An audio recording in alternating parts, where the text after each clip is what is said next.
Huh? I'm tired, but I'm good. Okay, that's fair. Just some stuff here.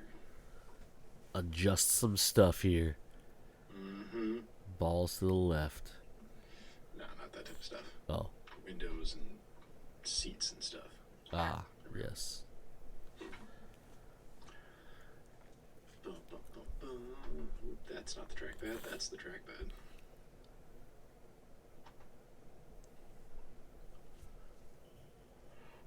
Oh, good lord. Yep.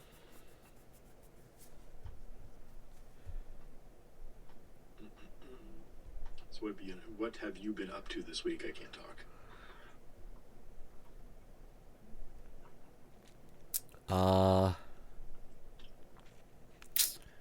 Nothing. Nothing. Well, you just watched Mission Impossible: Dead Reckoning. Yeah, I did. How was that? Oh, it was good. It was, it's definitely a Mission Impossible movie. That's good. They're still on a bringing people back type thing. Mm-hmm. Well, people who aren't dead. But they're wrapping up. I don't know if you know, but they're wrapping up this franchise. With the sequel to this, right? Yeah, so it's no longer part 2, which I thought was odd. You mentioned that in a text, and I want to know more about that because they billed Dead Reckoning as part 1, right? They did originally, and then in January when it hit Paramount Plus, they dropped the subtitle of Is there a part reason 2. why? So they're saying they want to. They don't want it to feel like a part 2. They wanted to make it its own movie, but like obviously continuing the story of Ethan Hunt. But it's weird because I was like, okay, how does this end on the first one, right? So I was like, Yeah, okay, right. does that one end a movie? Does it have a concisive ending for the movie itself, or does it leave it open for dun dun dun part 2? It does. It completely leaves it open for part 2. Oh yeah, then it's a part 1. Yeah, I was like, okay, that's weird. But it's strange too because the billing on Paramount Plus just calls it Dead Reckoning. So Mission Impossible: Dead Reckoning. Yeah. But when you start the movie, obviously it still has the title sequence of part 1. And at the end of it says end part 1. So I was like, it's still part 1. You didn't go back and like change it because in the theaters it was that all the way through. Uh-huh. And it wasn't until later when it was getting hit streaming that they announced that it was going to be dropping the part 1. Weird. Yeah, I was like, okay. It's just too long of a title, I guess. I mean, it is very long of a title. It's just. I mean, whoever has to type that into the different streaming services, man, they probably got paid too much. Just drop the part 1 part. Cut budgets. Then we could save like $30,000 or something like that.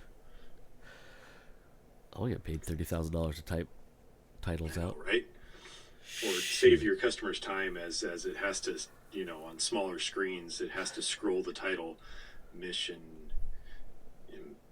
Impossible, Dead Reckoning, Part 1. Oh, we're finally there. Fuck, what was I watching? I missed the first part of it. Yeah, so it was fun. It was good. They at first I think Mike told me about the plot of it. It sounded like the AI was more of a MacGuffin type. Which, by the way, plot. I have no idea what the plot is for the number of years that this has been out. I have never read a single utterance of what the plot of this is. So when you started describing things, I was like, the fuck is he talking about? So the start of this was very Red October-ish. This Russian submarine, which is like a stealth submarine, is doing is basically beyond exercises. It's actually in enemy territory, and it talks about how they just successfully went by some place. I can't remember what it's called. And they're in some frozen place where it's like ice above, like there's an ice cap above them. But they're talking about how they successfully went by this target and like this place, whatever, right? These ships And then but it starts off talking about this advanced AI system they're using for this particular use. Like it basically outthinks how they should do things, like how they should run it.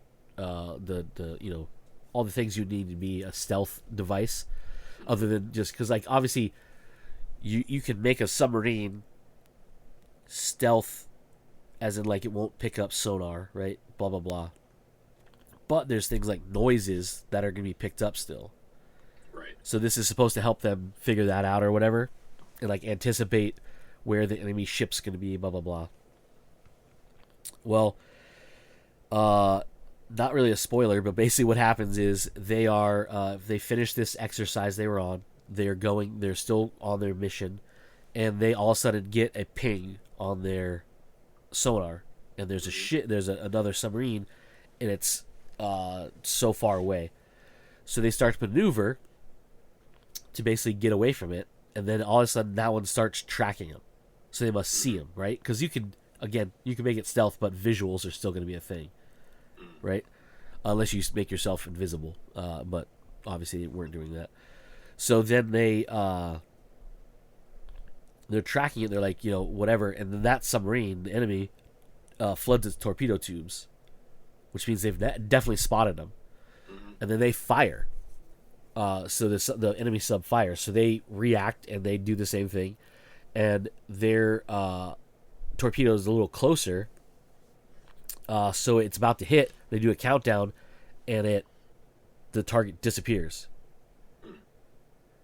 And then they're like, "Oh, that's weird. Okay, shut down our torpedo." But all of a sudden, the other enemy torpedo is still headed towards them, and they're like, "Brace for impact." Nothing. And they're like, "What is going on? They're where'd it go?" He's like, "No, it's gone. Like it's not there." And they're like, "Okay, must whatever. Let's head back, to what we're doing." And all of a sudden, their torpedoes coming back at them, and so they're trying to shut it down, and it's not shutting it down. And actually, it hits them and explodes, and it ruptures the ship. The ship sinks. All the bodies are floating up, and they're basically buried at the underneath the ice cap. And the AI system is locked down by a cruciform key, which is two interlocking pieces that make a key that you have to turn in a sequence to open up the AI targeting system, which is on that submarine. And the submarine is now sunk to the bottom of this area of the ocean or whatever. And so the whole premise of the movie is, if you don't remember the last movie, the IMF, or Impossible Mission Force, has kind of gone underground, or gone to ground because of all the shit they've gone through and all that stuff like that.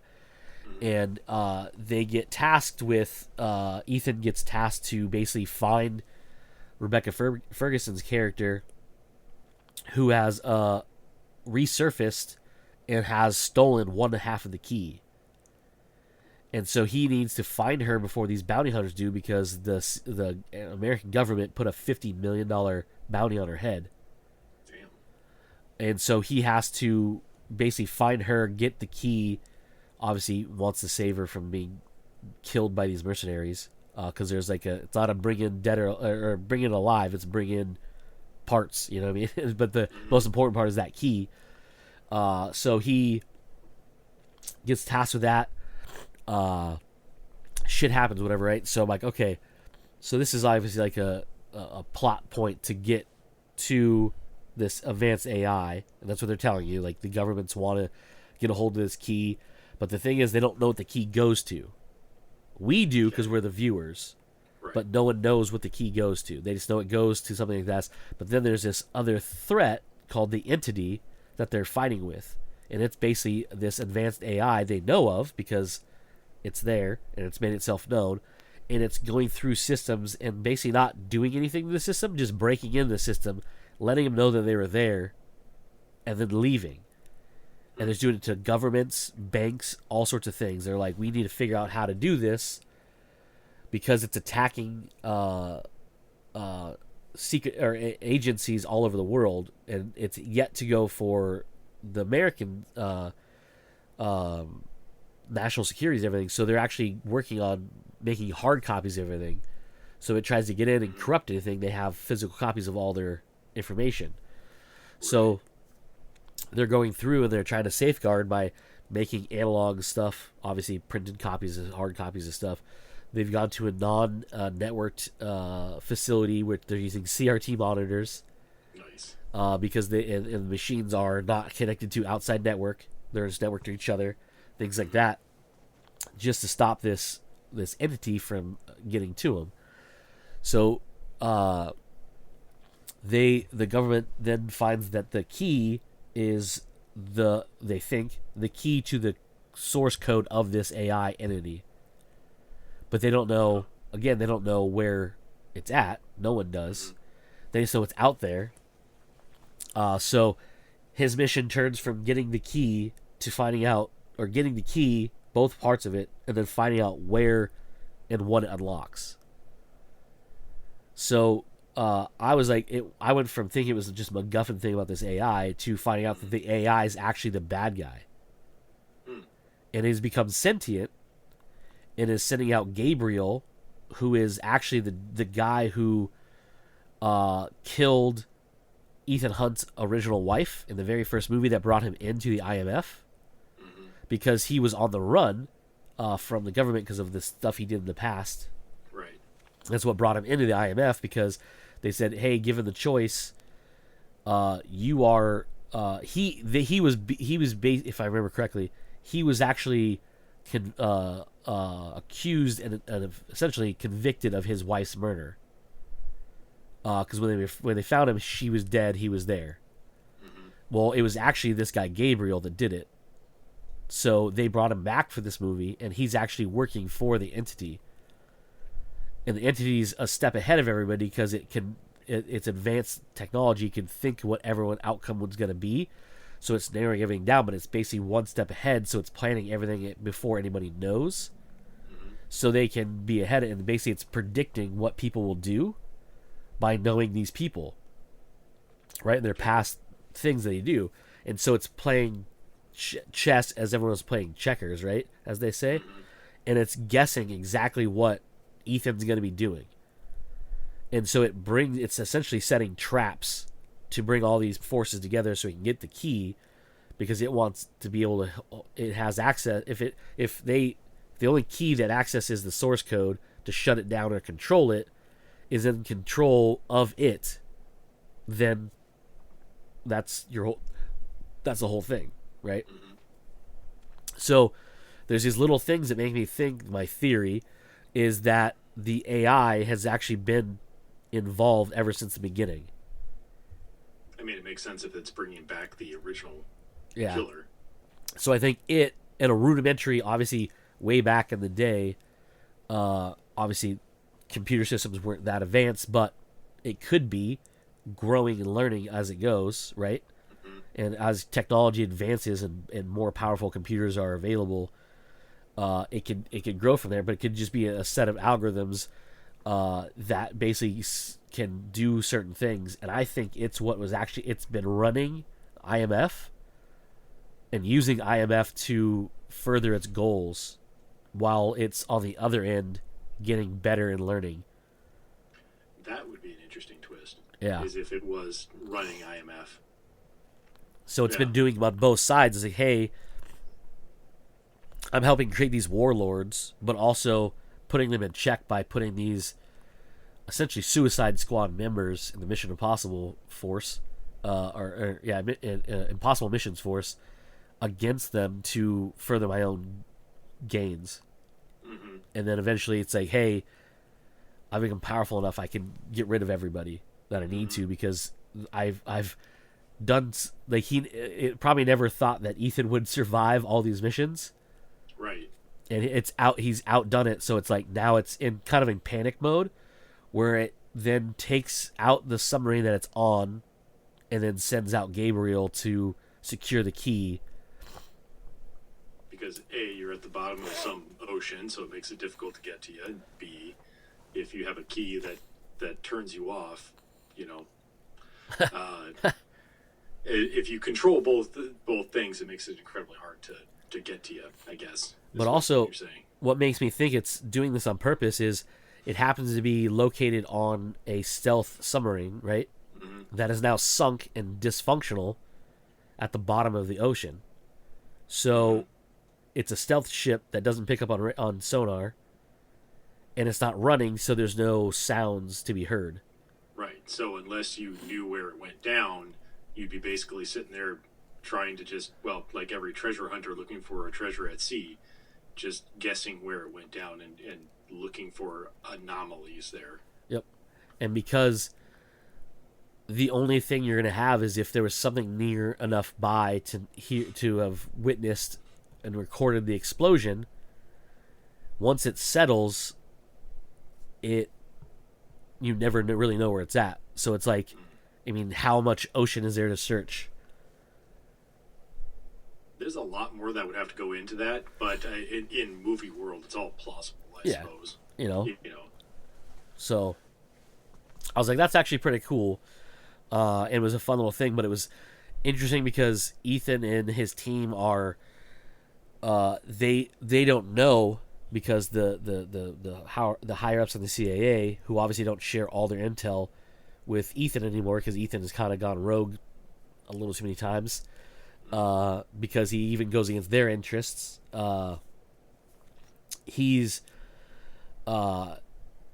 They don't trust him enough, but he actually sneaks into their facility, into their meeting, and gas bombs them, except for one guy, who's the one that basically reached out to him. He's like the one that kind of commands, and Carrie Ellis, of Princess Bride fame, is the head of the CIA's something whatever.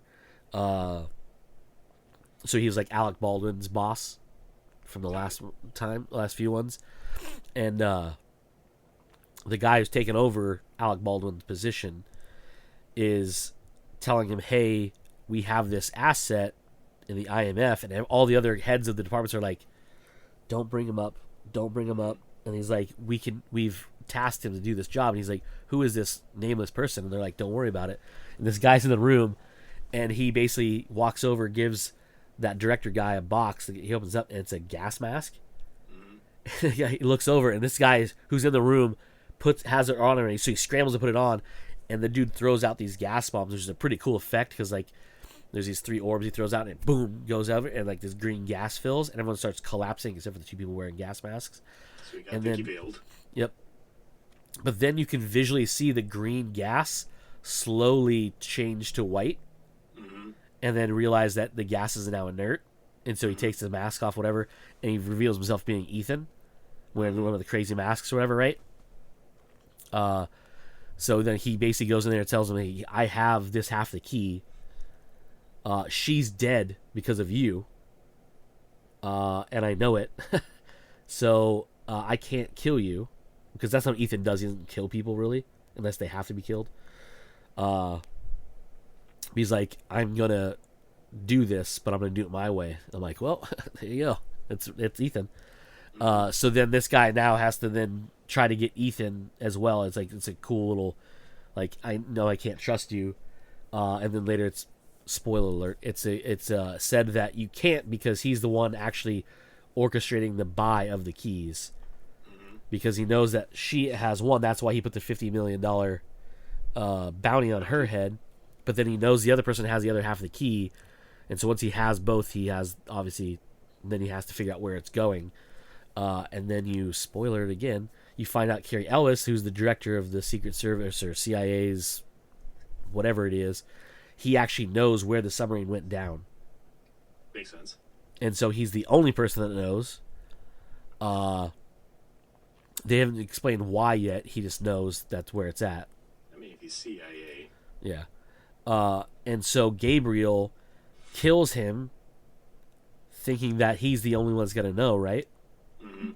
But then it turns out that one of his cohorts, who literally was in the room with them, he's like, well, you're gonna have to die too, because you've already been compromised because Ethan let you live, so you're gonna show some kind of like loyalty, and the entity has told me that you're gonna betray me, so I'm gonna stab you in the gut.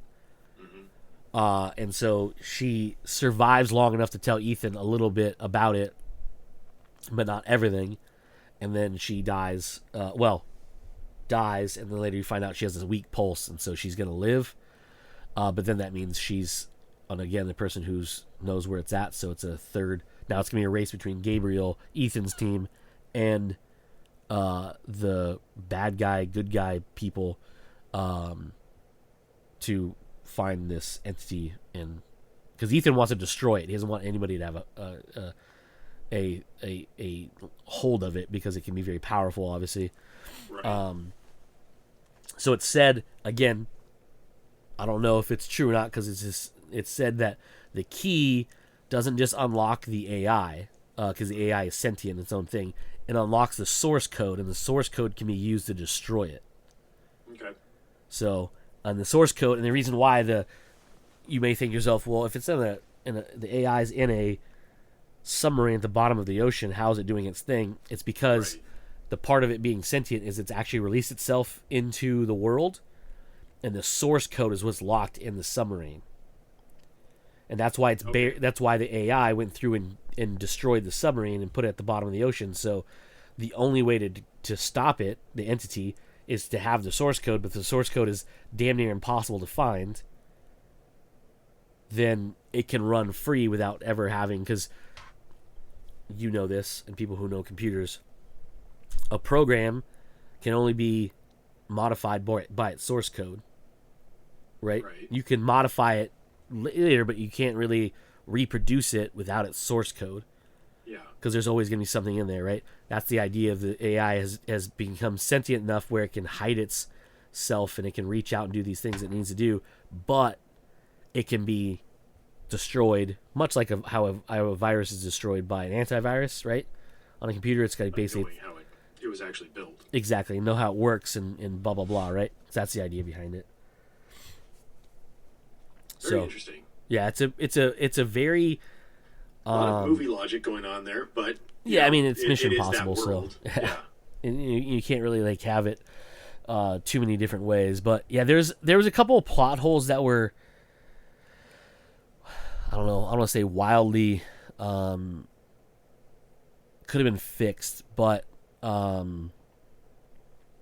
there was like little things that like could have explained away by something, but also like there's some pretty dumb ones. And like we've talked about this before in Mission Impossible movies, that whole like face thing with the voice changer, which is pretty cool, right? And it's a cool little effect, especially when they pull it off, and they do that whole like you can see the actor playing it, and they do that like camera wipe where they like pull the mask off and obscure them so they can do the switch digitally or whatever, and to reveal who it is. At one point, they're sending in Haley Atwell, who is the new addition to the cast, in as this arms dealer who's played by, I can't remember her name, Jessica Kirby, I think her name is. Anyways, she's a repeat character from the past too. But those two are, I mean, obviously one is blonde, one's brunette, but their bodies are vastly different. Haley Atwell is built like a fucking brick shithouse. Like, she is stacked in many ways. Okay. Jessica Kirby is not. She's very, very thin. And I was like, well, you can throw a mask that looks like her and a voice changer with blonde hair and everything, but like physically they are. The mask only covers the face. Yeah, dude. I was like, with the rest of the body. Yeah, so that was kind of like, I was like, I'm used to that. Padding. Yeah, exactly. Well, a lot of like unpadding, if you know what I mean, like a lot of restricting of things. So I was like, all right, let's, whatever, movie magic, and you can get around that, blah blah blah, right? But like, the whole thing was like the original plan was in a la Mission Impossible style. As they explain what's happening, they show it, right? But then like you realize that's like them explaining if everything goes right, this is how it's going to look, and then it jumps back to them, saying, hey, whatever. And then it turns out that the machine that's basically making the masks breaks down halfway making the second mask needed, because the arms dealer chick has a bodyguard they need to substitute out for as well, and that's Ethan's way in. So they're both on the train to help get the other half of this key. But the machine breaks down halfway through making the mask, and so they don't have it, so he has to find a way on that's not on there, right? I was thinking, why don't you just substitute him for her and have him wear the lady mask and not put Haley Atwell's character, Grace, in danger at all by being on the train. Mm-hmm. And you could have Ethan substitute in as her, whatever, right? But I was like, all right, whatever. He obviously is a man and he's built different, but it's like, if you're going to let me think that Haley Atwell's character, Grace, could substitute for this other lady, Ethan could do it too. Yeah. You know what I mean? And the way around that is they, spoiler, they kill off Rebecca Ferguson's character and she gets stabbed through the heart, which is fucking intense. And it kind of goes along with Ethan's thing. Every time he gets close to a woman, she ends up dying, or almost dying. So he has to distance himself from them. That's what he does with her, and then they're reunited, and she's killed shortly after, because the entity knows that that's what is going to drive Ethan to be reckless. Right. But yeah, and then like at one point, you get an idea of what. I mean, maybe I was jumping to conclusions, but I know, to me, I think I know what caused the machine to malfunction, and it's because earlier in the movie, the entity got into their system and was affecting their computers and their communications, and so Luther and Simon Pegg's character, whose name I can't remember right now, Ving Rhames' character is Luther, destroy their computers, or not destroy, but like basically break them so they're not on the network, right? Because they're already in the system, so if they break them, they're not functioning, they can't do anything. So I think that's probably what happened, is it was already in the system and it had affected the machine, and the machine eventually said, hey, I can't do anything else, I'm going to kill this machine off. I think that's what happened. I don't know. It just seems very... You mentioned that it goes down, and I'm like, the first thing I think of is, oh, okay, this is going to be a computer thing anyway, so... Yeah. Because otherwise it seems like super inconvenient. Yeah. It just broke halfway through making this, when the entity probably got into the system and then realized what they were making, figured out their plan, and then obviously tried to thwart it as best as possible. Yeah. So little things like that, but I was like, okay, that's actually it's kind of cool in a way. But there's a lot of, stretch. I'm not going to say like huge plot holes, but like some stretches to what's going on. And it's the same thing as like by the time you get to like the last movie with Henry Cavill and everything, you realize you shouldn't be able to trust anybody who's given to you as support from outside, because they're never going to be good. Right. And now they obviously did a switcheroo on us, because they made us think it was Alec Baldwin that was the bad guy, and it was actually Henry Cavill.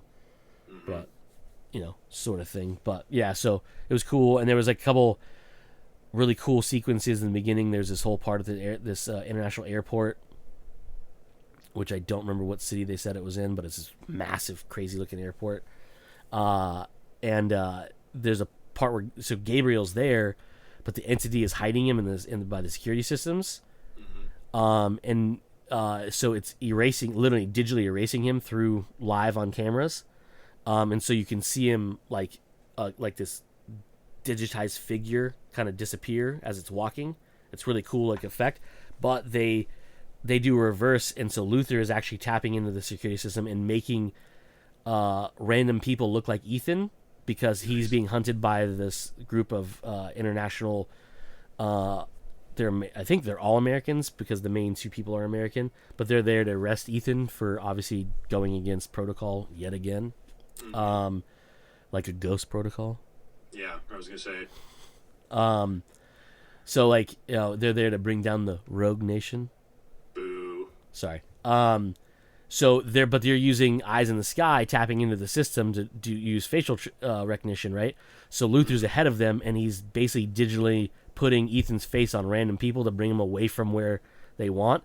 And then it dawns on them after the second one, they're like, "Damn it, they're in the system. We can't use that as our way of finding them, so we have to split into groups." And that's kind of where the net widens and makes it harder for Ethan to move around, because they're not being drug around. But then there's a part where there's a suspicious bag that was identified, then it disappeared in the system. And so at first it looked like it was suspicious, then it was no, it's not, it's good to go. And then as they're planning their thing, they realized that bag was identified to go on the plane that Ethan's about to get on with the buyer. And so they're like, oh, this person's being hidden, that bag's now being hidden, so Simon Pegg's character has to go and find it. And he opens it up and it has a bomb in it, and he opens it up and he accidentally activates it, and it pulls out, like, basically it looks like the fucking little mechanism from what was that Dan Brown book with the Jesus thing? It has the little scroll in it. Code? Yeah, Da Vinci Code, where it pops up. The Codex? Yeah, it basically looks like that, but it has a message, and it says, "You are done," but it's spelled DUNN, which is Simon Pegg's character's last name, and so he knows it's like targeted at them, obviously, and it's using riddles to basically solve it. And as he's going through, he's looking at it, and what it says, "You are done," so the letter U, a dot, a letter R, dot, DUNN, is changing, but it's not making a word. So he's like freaking out, and he's trying to finish the last one. And of course, again, a la Mission Impossible style, it gets down to like the last few seconds, and he goes around to the other side, and he sees that it's actually making the answer opposite from where the message was. And so then he has to turn it, and it says "good luck," and it deactivates the bomb. And as it opens up as a classic bomb would normally do, give you access to the payload, it's empty. So it wouldn't have exploded anyway. But it was there to basically distract them, and they realize that by the time they get to it, everything's falling apart, and Ethan now has to run from this group of people, and Gabriel has gotten what he wants, which is access to finding out who has what, and things like that. And then Haley Atwell's character literally has nothing to do with it until the fact that you find out she's a pickpocket and a thief and a con woman, and she steals the key out of the dude who's carrying it, who's basically in, and then goes and like she pockets it, and that's when Ethan gets interacting with her, and that's where everything kind of falls apart, because then Gabriel and his team is headed by I can't remember how to say her last name, but the lady Palm who plays Mantis in the Guardians movies. Oh, okay. She's like his number one in his henchman group, and That's she's a fucking maniac. It's fantastic.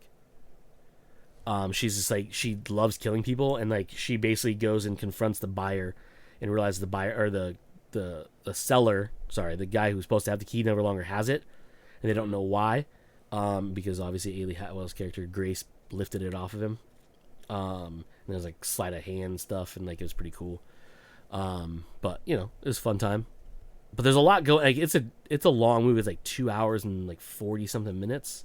And there's a lot going on with it. And when you think you're at like, okay, cool, they're gonna like kind of, then you realize at the beginning of the movie when it starts during the credits, they give you that like, hey, these are the action points you're gonna see throughout the movie, and you realize you haven't got to the train scene yet from that, and you're like, there's more happening. And then I realized I haven't seen the crazy ass bike stunt yet. That hasn't happened. I was like, good God, there's more of this movie going on. But that whole sequence is intense as fuck. Nice. And that stunt is, I saw I think I saw it on Corridor Crew when they talked about it. It was elaborated with CG or whatever, but it was still Tom Cruise jumping a motorbike off of an actual cliff with a parachute on. And they did it, and it's impressive looking. Oh, I bet. And he does it, you're like, I know he's gonna survive, right? But it's like, is he though? Is he gonna survive? Because like that jump is gnarly. Yeah, it looks gnarly. Yeah, but it was pretty fun. But the train sequence is gnarly. It's super intense because like nothing goes right. Because by the time that it's supposed to happen is Ethan is supposed to be on the train already, but they anticipate, because again, what led me think that the machine was sabotaged by the entity is they anticipate that Ethan isn't going to be on the train, but they think she's going to be because she has the other half of the key. So they make it where the train is basically off schedule. So they basically max the engine out so it's going faster than it should, but then they break the brake and the accelerator so no one can slow it down or stop it. And then he kills the conductors.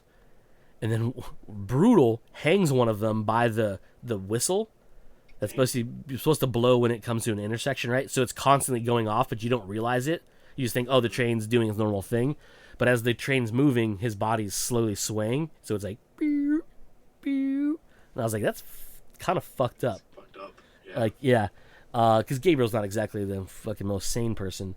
So there's that whole sequence, but like then, so that's why originally Ethan's supposed to get to a point where the train gets to a part where it has to slow down in a curve so he can jump on, because it's the Orient Express, which I thought was hilarious, because there's like a murder on the Orient Express. Right. And it's not, so he misses the time frame when he's supposed to be able to jump on the train. And so Benji, that's his name, Benji Dunn, that's Simon Pegg's character. yeah, he is basically trying to frantically figure out another point. So Ethan's on a dirt bike and he's like, go this way, and he's trying to find another point where he can jump on, and the only thing he has is like, there's a pass where it goes over these big mountains, and Ethan, using the parachute, can jump off that and then glide on top of the train. But the train's still going very, very fast, and Ethan's like, I don't know if I can make it. He's like, just do it. Like, you have to. It's the only way we have. And so he does it. When he fucking lands, dude, it's classic fucking balls to the wall. Like, he basically, and of course it's one of those things where like Ethan has like impeccable timing, and he crashes in through a window going probably 35 miles an hour on this parachute. Yeah, takes this dude out in a horrific crash into this to save Grace, Haley Atwell's character. But he's not like, oh, I'm perfectly fine. He's like, oh, I'm like, that fucking hurt. Yeah, and then she's like, are you okay? And then but there's another bad guy there, and I was trying to think of what it was, and I just couldn't think of what it was at the time. But the parachute's still on him, but it's out. The parachute itself is outside the window. Jesus. And I was like, oh, you better. And so like he basically gets pulled, and he ends up hitting the other guy by being pulled by the parachute, and then he pulls the release of the chute to leave, and he's like, oh, and he's all just disheveled, and she's like, we have to go. He's like, hold on, my brain is all scrambled. I just flew into the side of a train and crashed through a window, and into a dude into another window, and then got thrown this way because of the parachute. And I was like, that's actually really clever, because like he's not perfect, and this entire time he's kind of behind the ball, but like classic Ethan, he's basically, obviously, reacting accordingly, but every time he's like a step behind, so it's like not normal. Just Ethan barely gets it. Yeah, so it's pretty cool that way. But yeah, I know it was a fun time. It was a classic Tom Cruise Mission Impossible, other than the second one, obviously, which is by far the worst one of the whole series. But it seems to be going towards a wrap up of the whole thing. So they can kind of like, they're not going to obviously dissolve the IMF, because why? But Ethan's run as the agent's probably going to be over in this. I don't think they're going to kill him off, because like that's fucking shitty. But yeah, it's a pretty neato movie, and definitely lives up to the hype that all the other movies have been building on. They're just getting bigger and crazier. And I'm like, I legit don't know what more you can do in the second one, which they've already already finished filming. I believe. I think they're just in post right now. But like the shit they did in this, like at one point, they're doing like, like in John Wick 4, they had that big car scene in the fucking big ass roundabout thing. Yeah. So the big chasing in this is in Rome, kind of in that same-ish area, broad daylight, right? Unlike John Wick, where they did it at night, so they can kind of hide some of the stuff happening. Broad daylight, and it spans multiple blocks. And at one point there's a giant shootout, and then the bad guy girl, played by Palm or whatever you want, Mantis, she steals an armored vehicle from the SWAT that comes after them, because like a bunch of dudes are chasing Ethan and Haley, or Grace as she's called in the movie, and they're like tearing through the streets. So the police are coming after him because she stole a cop car. Brilliant. In her desperate way to get away from Ethan and the bad guys, because at this point she doesn't know who to trust, because every time she thinks she's somewhere, she gets caught, and like these people keep showing up, and Ethan's one of them. So she's like freaking out and trying to run away. And so there's a shootout between the SWAT and him, and she shows up. They kill him. They have a firefight. Ethan, of course, extracts Grace out of there, but handcuffs them. And one of the greatest things in a classic Ethan style, doesn't realize that like he handcuffs the wrong hands. So she's on the left, which needs to be the driver's seat, and he's on the right. So he's like, they have to like, he has to let her drive, Classic, and she's like, no, you have to. And he's like, there's no like, look, we're handcuffed. Like, you have to do it. So they go and they steal a car, and they're going through, and like all craziness happens, and then Mantis steals the SWAT vehicle to chase after him, and she's just piling through vehicles and all these different things. It's just hilarious because she's just a maniac the entire time. So there's that, and then they basically need to find another car because this one's a little suspicious because it's a nice shiny Beamer that they ripped all 4 doors off of. So it's very noticeable. Yeah. So he pulls up his cool little phone, finds a clean car, goes there, and it's obviously a plant they have because they're everywhere. And it turns out it's a fucking Fiat. And like not a newer Fiat, like an old school, like original from Italy Fiat. It's a little tiny thing with like 2 doors or whatever. And of course they get in and they can't. So he's like, no, you have to. And then he has to drive with one arm over here while trying to drive everything. It's just hilarious the way they do it. Nice. And there's a part where, so he basically makes her drive, and then there's a part where they fall and they get thrown around and they end up in this opposite seat. So he's in the driver's seat now. He's like, well, fuck it. Then he's driving with his arm off to the side or whatever. It's pretty funny.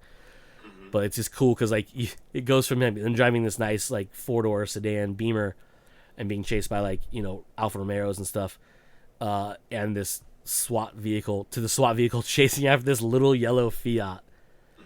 And at one point the Fiat like they're panicking and it gets not it kind of gets like T-bone, but like hit, and it goes down the set of stairs, and then so Mantis goes whatever, it puts it in gear, and it drives the fucking giant armored SWAT vehicle down the stairs after him. So they have to panic and go down the stairs, and it's just hilarious because this thing's like skipping down the stairs, and this Fiat's like beep, beep, beep, beep, beep, beep, beep. It's pretty hilarious, dude. I was like, and it's intense, and it's like just so much fun. I was like, yes, dude, that is awesome and hilarious all at the same time.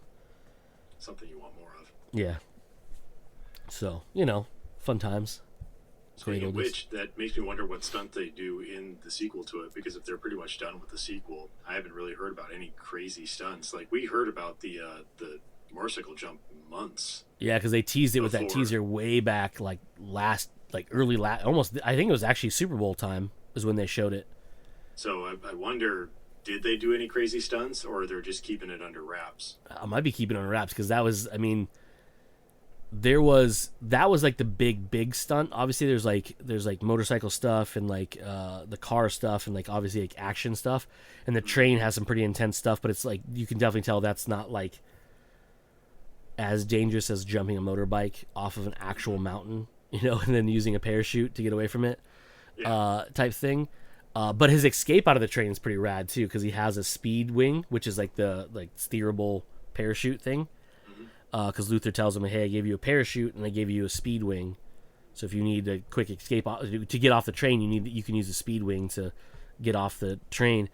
And so he's getting ready to escape, so he puts the speed wing out, and he's getting ready to jump, and then he leaps out, and he does like a flip with it. Damn. To get, and it's so cool looking. I was like, that's fucking dope too. Yeah, dude, I don't know, man. Bro, I don't know what they're gonna do, because it's, I mean, they did the crazy helicopter thing in the one before. Mm-hmm. Then he jumped literally off of a mountain with a motorbike into a parachute, into a free fall, and then using a parachute. So like, I don't know, man. Maybe, I don't know, Halo jumps from a fucking like space shuttle. Dude, I don't know, man. It's gonna be gnarly, dude. He hung off the side of a plane in one, right? Dead Reckoning 2, Part 2 is actually that rumored movie that he's been doing, he wants to make in space. That's the thing, is I was thinking about that. I was like, wait, that's not Christopher McQuarrie. That's Matthew Vaughn that he's doing that with. And I was like, oh shit, that's different. So it's not like the space one. So it's not Halo jumping from like a moon base or something. So like, what the fuck are they gonna do in the second one? Because like, bro, you got to top some shit from this first part. Maybe that's why they didn't want to call it part 2. Like, that one did some shit. We're gonna have to do some other stuff here because, like, I don't know. Right. But yeah, there's some scenes where I was like, I don't think that can be Tom Cruise. Even he does do like nosedive in a helicopter and like motorcycle base jumps. Like, I don't know if he could do some of these car things. You know, I don't think a human being would do it with that. You know, but I was like, okay. And then you see the whole fucking jump off a fucking or base jump off with a motorcycle. I'm like, okay, well maybe he could do those car things because this is insane. Right. But yeah, so I don't know, man. That second one's gonna be, or that next one, whatever. I think because right now I think it's. If I remember looking at it yesterday, I think it's still labeled as untitled. I mean, it'd have to be Mission Impossible: Dead Reckoning Part 2, but if they're trying to get away from that, yeah.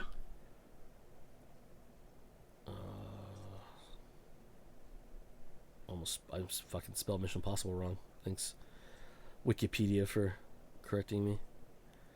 There we go. Yeah, it just says unentitled 8th Mission Impossible film. Well, as of the Hollywood Reporter last year, it got pushed back to 2025, May 23rd of 2025. Oh, it did, yeah. Must have been because of the strike. They probably couldn't work on stuff. Or maybe they haven't that's what it says. Yeah, the feature shut down production to allow for starred crews and the cast to promote Dead Reckoning Part 1. Then the SAG-AFTRA strike hit in mid-July, which meant the cast could not return to work on the film, which hails from director Christopher McQuarrie.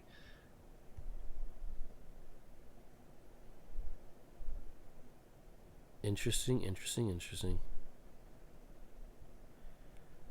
Benji Dunn, I was correct by that.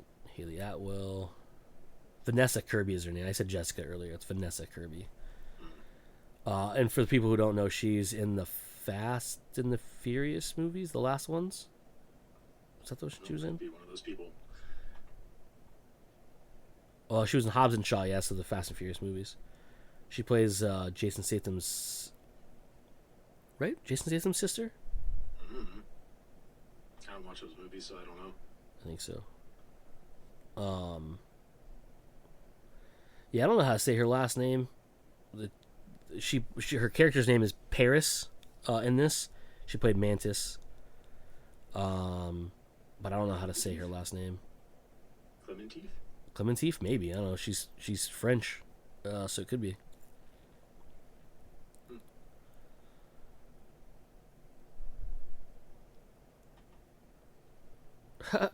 Nick Offerman is in it. Oh, is he? Yeah, plays as Sydney, chairman of the Joint Chairs, Chiefs of Staff. Interesting. That's cool. But yeah, it was a good time, man. Highly recommend it if you want to watch it. It's on the Paramount Plus. Eventually I'll get around to if you have 3 hours to spare. Thinking about it as an action movie, I still haven't watched the last James Bond movie yet either. Just keep your expectations low. Yeah. It's not good. No. It's weird because it's like, you know how Quantum of Solace felt very narrow in scope, but didn't feel like its own movie. It just was like hey, let's finish the story from this other one. Kind of, yeah. This felt the same way, like they're just trying to like wrap up the Daniel Craig saga. Mm-hmm. But like, they didn't pay off all they had built up. Mm-hmm. Coming up to this one. It fell so flat. The action was cool, but like they didn't really do much with all the stuff they had built up with having the whole like building Spectra, like with all these like people from his past, like classic style. It just like there's like nah, I was like I don't appreciate this. Yeah. But I mean, watch it, but don't be like, oh my god, I can't believe they did this, and I'm really sad I'm not going to get more Daniel Craig. It's like, nah, they done did him dirty. Okay. But whatever. Yeah, whatever. Tom Cruise rumored to appear in Quentin Tarantino's final film. His final film? Yeah, his final film or whatever. Until he makes a final film? Yeah, until the Eagles fucking farewell tour sevens us. Yeah, right.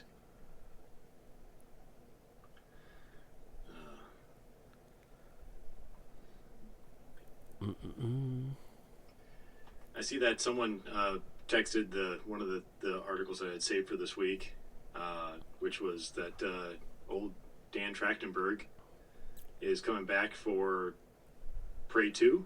No, sir. No, wait, was it? It's been a while since it was. So it's not a Prey sequel. It's actually going to be a Predator sequel. Well, it's not a Prey sequel, but he's coming back for a sequel that takes place later on. But there also sounds like they're giving him the reins to Predator. Yeah, so he's going to be for him to flesh out that world. Yeah, so this one, there's not much known about it other than it has another female lead. It's actually set in the future, and it's called Badlands right now, obviously. Just like Prey was called Prey instead of calling it Predator Prey or whatever, which is really could be a terrible name, Predator Prey. It makes no sense. But Badlands, I like the fact they're not going with the name Predator in the title. They're just calling it Badlands. But yeah, no, it's pretty exciting. I read that. I was like, oh, shit. And give him access to doing more things. Let's do this. Right. There was something in here, I think, too, that I didn't realize that, and maybe at the time I did, Prey was supposed to be a movie that was headed to theaters, but it was decided once Disney bought out, what was it? Disney bought out Hulu? Fox. That they pushed it to Hulu. Yeah, so in there it talks about that changed, however, during 20th Century sale to Disney, according to sources. The Fox-owned studio had an output deal with HBO, which meant that Prey would have gone to a rival studio after its theatrical release. So that's why it went to streaming. So they dissolved the theatrical release, which killed the after sale to HBO. Yeah. So putting it on there dissolved that deal, so they didn't have to put it on a rival streamer. Yeah. Which, I mean, really worked out for him because, as they say in that article, it did very well for the streamer for being on Hulu. And as we now know, Hulu is being enveloped into the Disney Plus fold here fairly quickly. It's already in beta, so if you have Hulu and you have Disney Plus, there's a Hulu beta tab in the Disney Plus app right now. We can watch a handful of stuff on there. It's been a while since I opened the Disney Plus app. The Marvels is on there now if you want to watch that. Maybe one of these days. Yeah. A lot of the new, I'm not even going to go into it. A lot of the new Marvel stuff coming out just hasn't piqued my interest. And that goes for shows, movies. It's, I don't know. Maybe I have now hit the Mike part where it just felt so saturated, where I feel like I still haven't watched Loki season 2, even though I really enjoyed Loki season 1. But without having to watch that, it also feels like there's probably parts of that may explain other things. And it's like, if I miss out on one thing, I might as well not watch the other thing. Or like, I never watched the show Miss Marvel. Miss Marvel, yeah. Yeah, which I think leads into the Marvels movie, and it's like, if I didn't watch that, I probably don't have to watch that to watch the movie, but it would be an enhancement of the movie. But then there's just too much. I already struggle to watch what I watch right now. So there's just nothing there that entices me anymore. I get you. No, it's very I think we talked about this before, but it's less fatigue for me and more of just the fact that there's so much that they're trying to interlink that the stories get muddled, and like you said, it's oversaturated. Where it's like if you just did a lot of cool, smaller stuff. Like maybe once they get Daredevil up and running, I'll watch that. I'll probably watch that mostly because of who's helming it right now, as well. But yeah, that at least from the originally Daredevil was within the universe, but didn't deal with anything in the grander universe. So it's kind of an easier watch. Plus, it's different than the bright, colorfulness that you get of the other properties. It's much more dark and gritty Yeah. property, so it's something a lot different. So when, not if, but when they finally finish that, I'll probably watch that. But yeah, everything else has just been like, there's nothing there for me to even care about. It's like watching any trailers for the new Madam Web movie. I'm like, Oh, good I Lord. literally don't care. Like it, I know only a little bit about the character because of the original TV from the cartoon series. So that's where I know Madam Web from. I have no idea of her actual comic book past. I have no idea if this movie looks anything like any of the comic books or anything like that.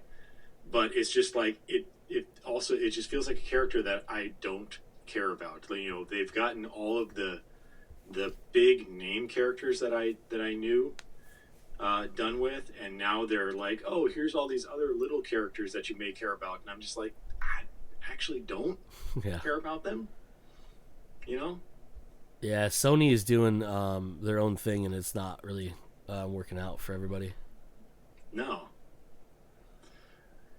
Like, I had hopes for that Morbius would have been good, but it just wasn't. Yeah, and this is going to be right around the same thing. Also, every time I watch, I see like a unskippable ad for it on YouTube, or I've watched the trailers, it doesn't look good. Like, it doesn't look well made. And like, But I had complaints about the Morbius trailer. Yeah. And yeah, like how some of the CG looked and weird and stuff like that. And I don't recall a whole lot of CG in. I mean, obviously there is, but I mean, like to the extent that I saw in Morbius in the Madam Web trailers. But it's just like, it's not that I don't know. It's not that it doesn't quantifiably look good to me. It just doesn't feel like it looks good to me. oh, I understand what you mean, and you're very correct. Yeah.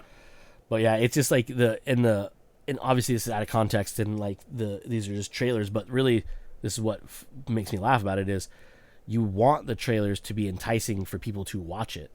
Yes. But they're leaning the fact that, hey, we have, and I don't want to sound like one of these people, so they're woke, majority of all female cast, right? Yeah. Which is fine, great, whatever. But the fact, like, every time I see a sequence, Dakota Johnson, who I've never really thought was a good actress, looks so stiff and bizarre in the roles, and it feels like she doesn't belong in the movie with the clips they're using in there. She's questioning, and she looks very bizarre, but it's like I don't know, it's very strange to me. And then like the visuals of like the Spider Women that are in it look cool, with like, you know, being in their kind of comic accurate costumes or whatever, right? But it just feels like it's a forced thing to have in it. Like, why is this spider villain guy targeting these women? Obviously there's a reason why, because they, like, if they come to power, he could be stopped or whatever for being a fucking asshole. But it just feels so not well conceived. Yeah. Like, they just like, hey, we're grasping at strings or webs. I suppose to that point too, there's nothing in any of those trailers that makes me go, oh, that would be cool to see. That's a cool action sequence. That's a, you know, motorcycle jumping off of a cliff. Oh, that's cool. Yeah. And in this, it's like even the action sequences, like, they look very early 2000s ish. Mm-hmm. Like, they tried, like, it almost looks like they tried to do a lot of practical effects, but not in a good way. Yeah. You know, and like there's a scene in I keep seeing in one of these where this new bad guy, Spider-Man, is like jumping from car to car, but it looks so not good because he just kind of like,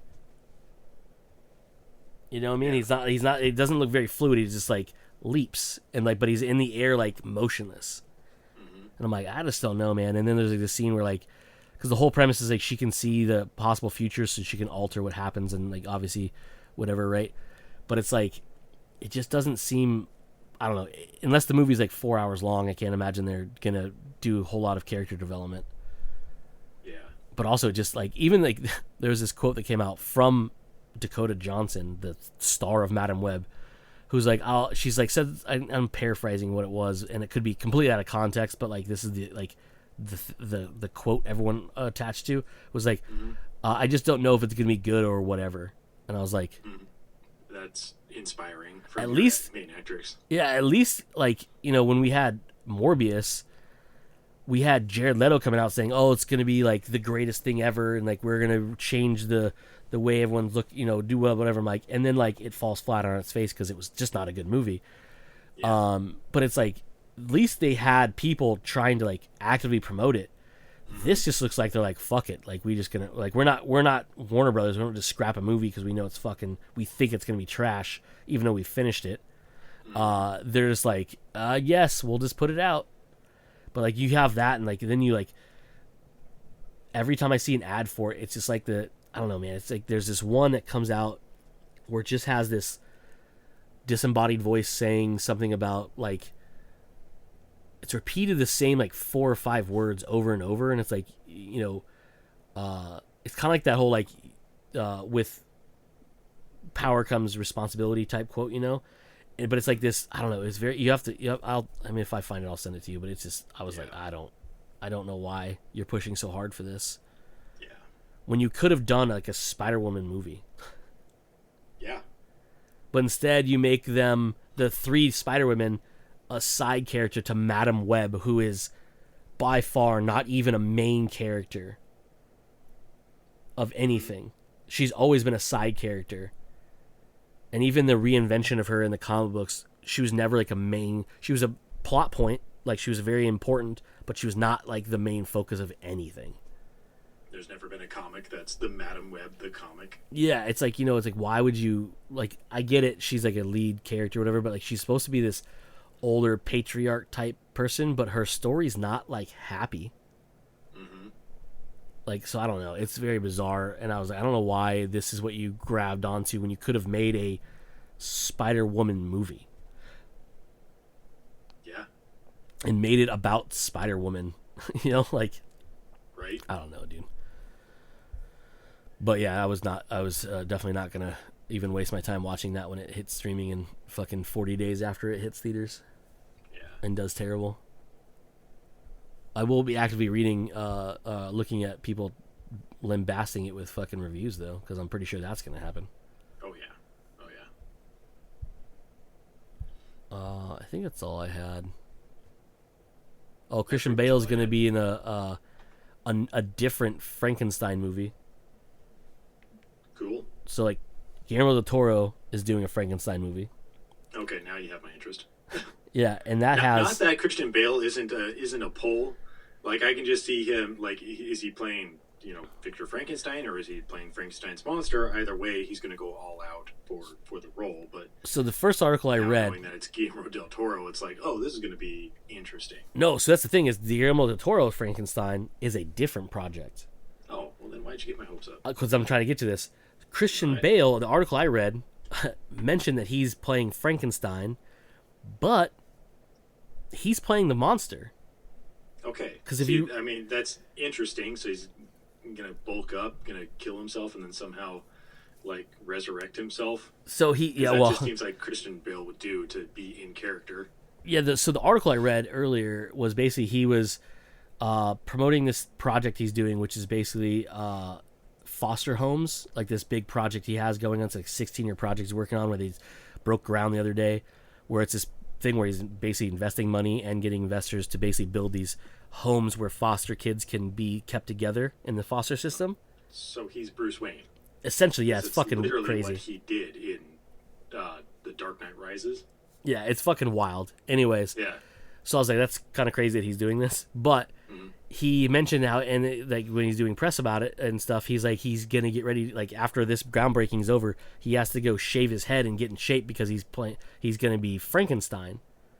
But like, I don't think he ever said the words Frankenstein, but they're saying he's playing Frankenstein, which is the scientist, not the monster. So unless they're just nicknaming the monster Frankenstein. Which is colloquially how everybody does it. Yeah, so like I was like, I don't know if this person doesn't know the story of Frankenstein, but basically the plot is Frankenstein goes to 1930s Chicago, I think it said, in look of this guy to basically build him a bride. So it's the bride of Frankenstein, right? Okay. Which, if I remember the story originally, the bride of Frankenstein was for the doctor, not the monster, right? I don't know. I've never seen the movie. Okay, I'd have to look it up, but it was there. But then Guillermo del Toro is also making a Frankenstein project. Okay. But it's Frankenstein. It's like the classic Frankenstein story, Mary but like Shelley's Frankenstein. yeah, but like Guillermo del Toro, so it's gonna be fucked up. I thought it was very odd that, but like it's the thing was like there's like two versions of Frankenstein coming out, but like one's Frankenstein and one's Frankenstein's or the Bride of Frankenstein, and I was like, well, they're always. I don't know why. We can go back years and years. It always feels like every year there's at least two movies that come out that have been in production for a very long time. That just so coincidentally have to be about the same thing. Like the ones that come to mind are Deep Impact and Armageddon, both asteroid movies that were in development independently of each other but came out the same year. Or and the man, there are so many, and I literally well, there's Volcano, right?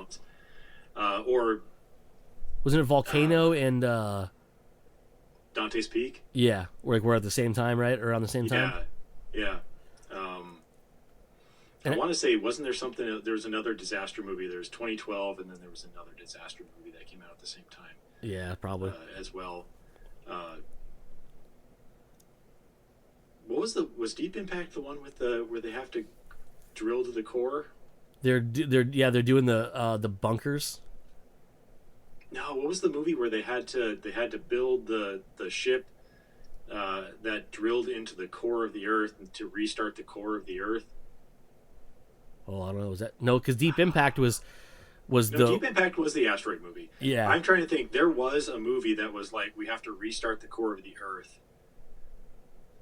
I actually watched it. It was goofy and stupid, but it wasn't. It was like goofy and stupid in a good way, not in a bad way. It was like a bad good movie type of thing. Oh man, it's gonna bother me now. I'll think about it later. But yeah, like it's one of those weird things that like it seems like at least every year there's always two movies that are independent of each other and yet they're the same concept. It's weird.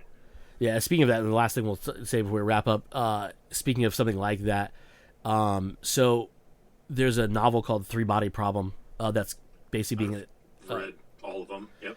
So it's it's being adapted by the guys who made Game of Thrones for Netflix. Yep. Which comes out later this year, and the trailer looks fucking wild. I haven't but watched the trailer yet. I want to say it's Paramount is going to be releasing another adaptation of it that was already made on a Chinese streaming service. That's called Tencent. The streaming service called Tencent? No, the streaming service is called Tencent. Is it owned by Tencent? The gaming company, the large multinational company that basically controls a lot of shit in China. Probably because that's what it sounds like. Is. But their version's called Three Bodies. It makes it sounds like a murder show. And it's like a 22 or 20 something episode series they made that's supposed to be more, apparently, more closer to the source material, but also like super bland and boring apparently. But it's in Chinese, and it's going to be subtitled on Paramount. So you mentioned how bland and boring it is. To be fair, a lot of the books are very bland and boring. Yeah. I've read all three of them, and there are large swaths of each book that are a lot more character squishy people stuff than there are like action and whatnot.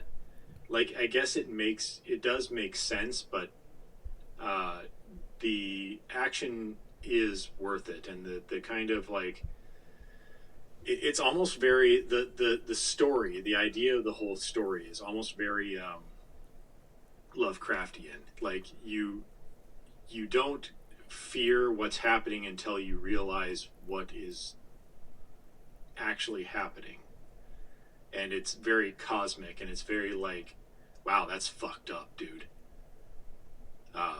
It's a very weird read, because like I said, like if it'll be interesting to see what I've always wondered what the American version of it, the one that'll be on Netflix, will be, because I have considered these books to be a very boring, very talking, very like just day to day type stuff for the most part, until they get to the intriguing action stuff, and then the action happens. So I've always wondered how they'll take care of that in the American version. But then hearing that, yeah, there is a Chinese version that's more accurate and it's more boring.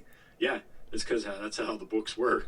And They it's were funny. kind of boring. I was trying to find the article again, but I can't find where I read it. I don't know if I read it on Apple News or what. But apparently, the Chinese version steers away from the negative outlook on the Chinese government in the story, but the American version doesn't.